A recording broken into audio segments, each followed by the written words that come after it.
So a Cuddle Huddle is it's a group cuddling event, but it's an event that focuses on consent, communication, and connection.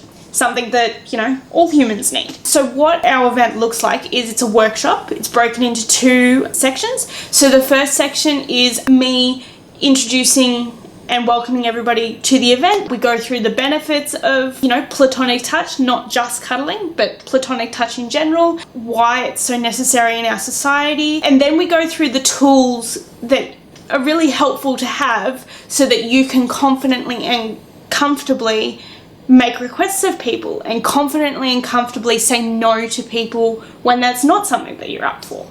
Saying yes to things that we really do want, because quite often in society it's, we don't want to say yes to that because, what are they going to think if I do say yes? Like maybe it's... But then a lot of people have a lot of trouble saying no. And this shows up in all areas of life. This isn't just relationship, this isn't just friendship, this can be at work, this can be if someone asks you out to dinner and you're kind of like, nah, you don't want to say no even though you kind of just want to sit on the couch and watch Netflix, whatever. But what we go through is how powerful and helpful no can really be for people, how respectful it can be. So that's a really important portion of our event. We then do a couple of exercises so that you can get first-hand experience saying yes and saying no, and really getting what you are actually up for and what you're actually not. So that would then conclude the first section of it basically. But what we like to do transitioning between the first section of that and then moving into our freestyle cuddle event is what I like to call an opt-in circle. So what that is instead of people getting uncomfortable because they're not really up for starting cuddling straight off the bat, it's kind of like we create a circle and I'll step into the middle of it and go, I'm up for cuddling. And then people can actually willingly, at choice, step into the circle as well and go, yeah, I'm up for cuddling too, instead of that awkward situation where, the assumption is everybody's up for cuddling and then people having to awkwardly back themselves out because they're not quite ready. And that's perfectly fine.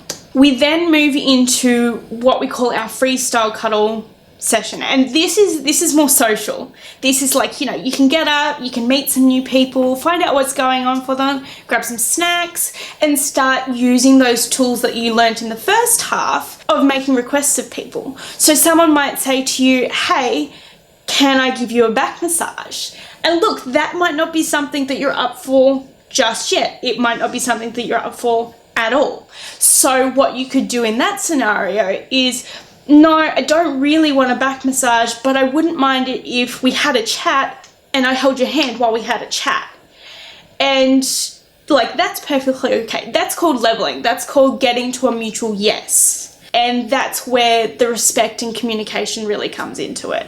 The other ways that you can participate in a cuddle huddle, some people, they're not quite ready to join the cuddle huddle just yet. They're quite happy just sitting on the couch and kind of observing, kind of seeing what other people are doing, kind of seeing what they might be getting themselves into. And then, they might gradually, they might start with hand holding, they might then move into a back massage or some hair braiding or whatever it is. And then gradually, if that's something that they're up for, they might actually join the spoon train because they go, yes, I'm in a safe and secure space where I am supported by people who have my best interests at heart. And, all levels of participation are fine and you will receive benefits from all levels of participation. I know of a young woman who came to one of these events and she chose to sit out of, 90% of the social cuddling. She chose to say no to everybody because she gained power out of being able to confidently and comfortably say no to people. And she was then able to take that out into her everyday life. And that was really powerful for her. And I have some people who are the first ones to start the spoon train. And what a spoon train looks like is it's a group cuddle. And it's literally like, 2 people go, hey, can we spoon together? And then it's kind of like, oh, the next person goes, oh, I wouldn't mind getting into that, so let's try that. And usually by the end of it, those who want to, there's this massive line of really content people all blissing out on the spoon train. And it's beautiful.